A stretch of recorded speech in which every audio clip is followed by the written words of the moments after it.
નાના કે મોટા દરેક કામ માટે ગ્રાન્ટ ન હોવાની ફરિયાદ સામે આવ્યા બાદ મુખ્યમંત્રીએ તમામ વિભાગોના સેક્રેટરીઓને તાત્કાલિક ગ્રાન્ટ રિલીઝ અને કામ શરૂ કરવા માટે તાકીદ કરી.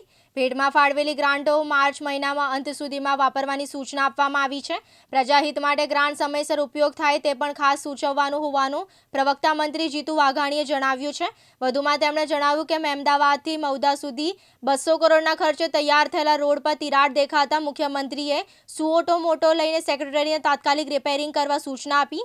કડક કાર્યવાહી પણ થાય તે માટે માર્ગદર્શિકા આપી છે. વધુમાં જીતુ વાઘાણીએ જણાવ્યું કે કૃષિ વિભાગે રાહત પેકેજ હેઠળ ઓક્ટોબરમાં 33,41,976 અરજીઓમાંથી 33,80,951 અરજી મંજૂર કરી. 9,516.35 કરોડના ઓનલાઈન બિલ દાખલ કર્યા. 32.49 લાખથી વધુ ખેડૂતોના ખાતામાં સહાય જમા થઈ ચૂકી છે. ખરીફ પાક માટે 10.11 લાખ ખેડૂત નોંધાયા, જેમાંથી 8,21,174 ખેડૂતો પાસેથી કુલ 17,99,000 મેટ્રિક ટન જણસોની ખરીદી થઈ છે, જે 12,923 કરોડના ખર્ચમાં થઈ છે. તડકેશ્વર ટાંકી તૂટવા અંગે પણ મુખ્યમંત્રીએ કેબિનેટમાં જણાવ્યું કે ગુણવત્તા મામલે કોઈ ચૂક નહીં થાય અને સંપૂર્ણ તપાસ કરી દોષિતો સામે કડક કાર્યવાહી થશે. વિવિધ વિભાગોના સેક્રેટરીઓને કાર્યક્ષેત્રમાં ક્ષતિ ન રહે તે માટે સૂચના આપવામાં આવી.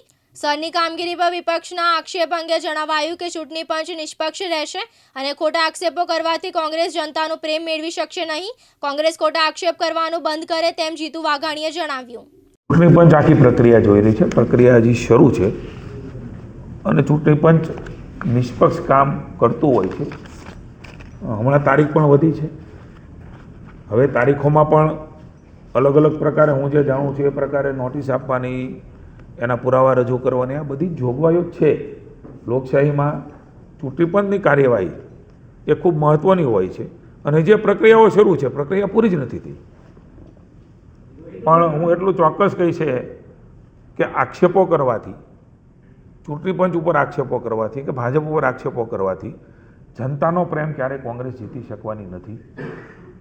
સત્તાની બહાર રહીને જેમ પાણી વગર માછલી તરફડે એમ સત્તા વગર કોંગ્રેસ તરફડતી હોય એ પ્રકારનું દૃશ્ય અત્યારે દેખાઈ રહ્યું છે. જનતા ક્યારેય એમને સ્વીકારવાની નથી, કારણ કે માત્ર નકારાત્મકતા લઈને પોતાને સ્વીકૃતિ જનતા નથી આપી રહી.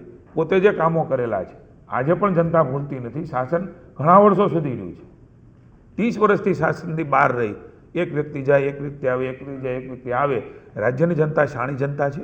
વિકાસ મોદી સાહેબના નેતૃત્વમાં, ભૂપેન્દ્રભાઈ અને ભાઈ હર્ષભાઈના નેતૃત્વમાં જનતા અનુભવી રહી છે અને જ્યાં પણ રાજ્ય સરકારને એવું લાગે જનતાના હિતમાં, ત્યાં સ્વીકારીને પણ એ દૂરસ્થ કરવા માટેની તૈયારી એ ભારતીય જનતા પાર્ટીની સરકારની પ્રજાહિત માટેની છે.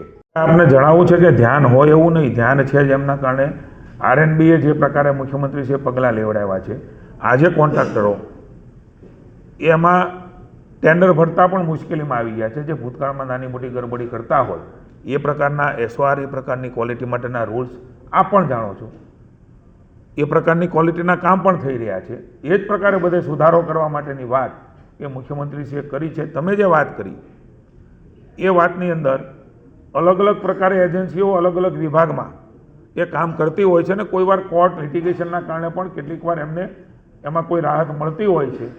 પણ નીતિ નિયમ પ્રમાણે જેમને જે કરવાનું હોય છે એમને ભલે કરે, એમનો વાંધો નથી હોતો. કોઈએ ખોટું કર્યું હોય તો એના નિયમ પ્રમાણે એને સજા પણ થતી હોય છે.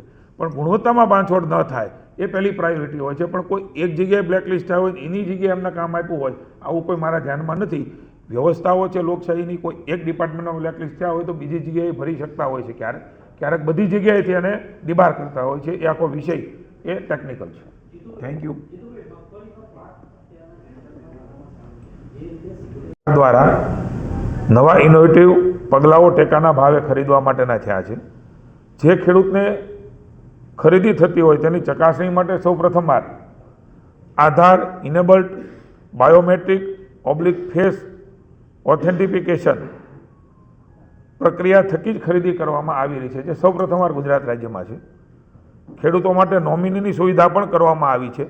કોઈ ખેડૂત કોઈ કારણસર ઉપસ્થિત ન રહી શકે તો એમનો નોમિની ખેડૂત એ વેચાણ માટે ઉપસ્થિત રહી અને જણસનું વેચાણ કરી શકતા હોય.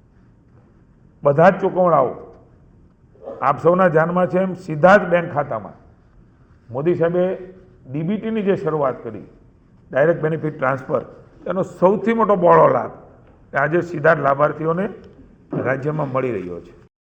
અવકાશ બારોટ, દિવ્યાંગ ન્યૂઝ, ગાંધીનગર.